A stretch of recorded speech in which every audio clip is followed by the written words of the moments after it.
Cerita Ken Arok dan Ken Dedes. Kisah Ken Arok dan Ken Dedes adalah salah satu legenda paling terkenal dalam sejarah Nusantara, yang berkaitan erat dengan berdirinya Kerajaan Singhasari di Jawa Timur. Kisah ini mengandung unsur sejarah, mitos, dan nilai filosofis yang terus dikenang hingga kini. Ken Arok. Ken Arok berasal dari keluarga miskin dan memiliki masa lalu kelam sebagai seorang pencuri serta pengembara.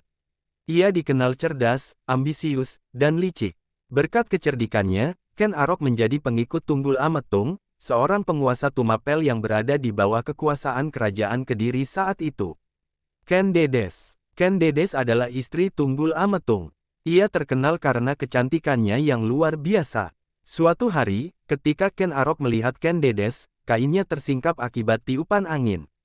Ken Arok melihat cahaya memancar dari tubuh Ken Dedes. Dalam kepercayaan Jawa kuno, hal ini dianggap sebagai tanda bahwa Ken Dedes adalah wanita yang akan melahirkan raja-raja besar. Ken Arok merebut Ken Dedes dan Tumapel. Terpesona oleh kecantikan Ken Dedes dan terdorong oleh ramalan tersebut, Ken Arok mulai merencanakan cara untuk merebut kekuasaan dan menjadikan Ken Dedes istrinya. Ia memesan sebuah keris sakti kepada Empu Gandring. Namun, sebelum keris itu selesai, Ken Arok menggunakannya untuk membunuh Tunggul Ametung. Setelah itu, Ken Arok menikahi Ken Dedes dan menjadi penguasa Tumapel. Berdirinya Kerajaan Singhasari. Setelah berhasil merebut Tumapel, Ken Arok melanjutkan ambisinya. Ia memimpin pasukan untuk mengalahkan Kerajaan Kediri yang saat itu diperintah oleh Raja Kertajaya. Dengan kemenangan tersebut, pada tahun 1222 Masehi, Ken Arok mendirikan Kerajaan Singhasari. Ia dikenal sebagai pendiri kerajaan besar ini, yang kemudian menjadi kekuatan penting di Jawa Timur.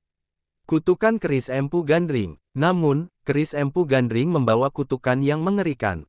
Sebelum meninggal, Empu Gandring mengutuk bahwa keris tersebut akan menjadi penyebab kematian 7 generasi penguasa. Kutukan itu mulai bekerja ketika Ken Arok sendiri akhirnya dibunuh oleh Anusapati, anak tiri Ken Arok dari Ken Dedes. Anusapati, yang ingin membalas kematian ayah kandungnya, Tunggul Ametung, menggunakan keris yang sama untuk membunuh Ken Arok. Namun, ia juga dibunuh oleh Tohjaya, anak Ken Arok dari seorang selir. Tohjaya kemudian tewas dalam pemberontakan. Kutukan ini terus membawa kehancuran bagi keturunan Ken Arok. Ken Dedes, wanita yang melahirkan dinasti raja. Meskipun hidupnya penuh penderitaan, Ken Dedes tetap menjadi sosok penting dalam sejarah. Ia dianggap sebagai ibu dari dinasti besar karena melalui garis keturunannya, lahir raja-raja besar Nusantara, termasuk Raja-Raja Majapahit. Ken Dedes dipandang sebagai simbol kekuasaan dan kesucian, yang membawa keberuntungan besar bagi bangsa. Pesan moral dalam kisah Ken Arok dan Ken Dedes. Ambisi dan karma. Kisah ini menunjukkan bahwa ambisi yang berlebihan sering membawa konsekuensi buruk. Kehidupan Ken Arok dan keturunannya menjadi bukti nyata dari akibat tindakan-tindakan yang tidak bermoral. Kekuasaan yang rapuh. Kekuasaan yang diperoleh melalui pengkhianatan dan kekerasan sulit bertahan lama.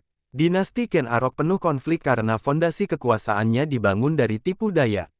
Ken Dedes sebagai lambang kesucian. Ken Dedes dianggap sebagai sosok yang membawa keberuntungan besar. Ia menjadi simbol kesucian dan kekuasaan meskipun hidupnya penuh dengan cobaan.